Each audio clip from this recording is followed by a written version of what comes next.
Tous les jours, à 14h pile, Jean rentre à la maison.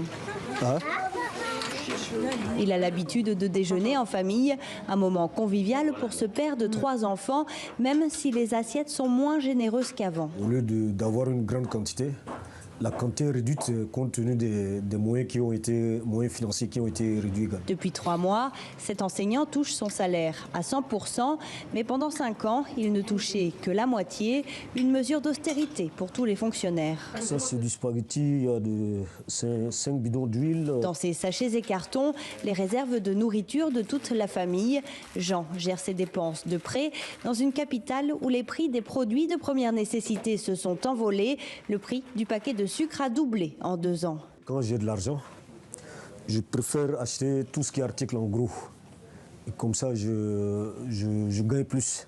Et ça me permet donc de mettre un certain temps avec, au lieu de les acheter régulièrement, ce qui revient plus cher.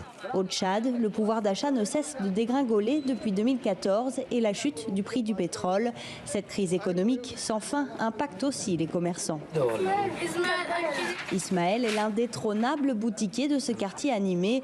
Il s'est installé ici il y a plus de 30 ans. Son tiroir caisse peine à se remplir de monnaie. Avant, les clients payaient directement ce qu'ils achetaient. Mais depuis la crise, ils paient par bon. Je les note ici et ils me payent plus tard. Si je ne faisais pas ça, je ne vendrais plus rien. Là, on me doit de l'argent. Là aussi, c'est beaucoup de dettes. Difficile pour Ismaël de se verser un salaire une fois ses charges payées. Au Tchad, près d'un habitant sur 2 vit sous le seuil de pauvreté.